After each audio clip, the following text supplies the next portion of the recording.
আসসালামু আলাইকুম। আশা করি সবাই ভালো আছেন।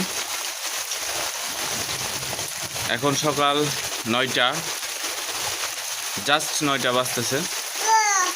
আজকের তারিখ হচ্ছে 28শে এপ্রিল 2026।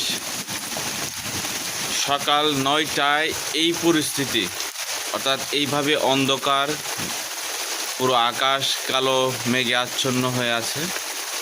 সকাল থেকেই এই আবহাওয়া, না জানি কোন পাপের প্রায়শ্চিত্ত এই ভাবে করতে হচ্ছে।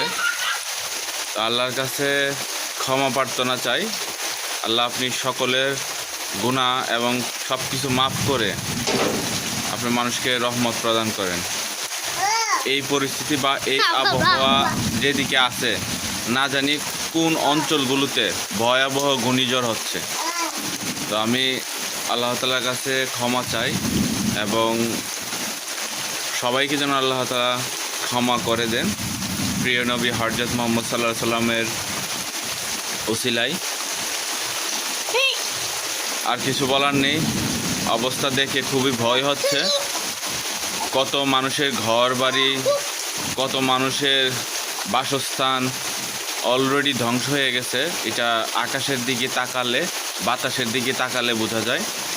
কারণ আপনারা দেখতে পাচ্ছেন, যেমন বাতাস হচ্ছে তেমন বৃষ্টি হচ্ছে। অর্থাৎ এই বৃষ্টির মাঝেও যে বাতাসটুকু হচ্ছে, অন্য দিকে এটা খুব ক্ষতিকারক একটা অবস্থা হয়ে গেছে, এটা বোঝাই যাচ্ছে। পুকুর পাড় থেকে যেমন ভালো লাগছে তেমন ভয় হচ্ছে। কারণ আমার ভালো লাগা দিয়ে তো একটু আমারই হবে, বাট কত মানুষের না জানি কত ক্ষতি হয়ে গেছে।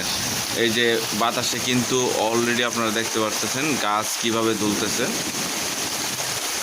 তো আল্লাহর কাছে ক্ষমা চাই, যেন আমাদের প্রিয় নবীর ওসিলায় সব কিছু ক্ষমা করে দেন।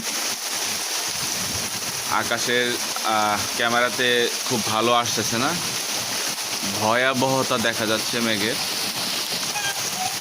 এবং আমার বাসার পাশে যে নারিকেল গাছগুলো, এগুলো খুব বেশি দুলতেছে। এই যে গ্রিলের জন্য ভিডিওটা করা যাচ্ছে না, প্রচণ্ড বাতাস। আল্লাহ হাফেজ, সবাই ভালো থাকবেন। এবং আজকের এই ওয়েদারের জন্য আল্লাহর কাছে সবাই ক্ষমা চান।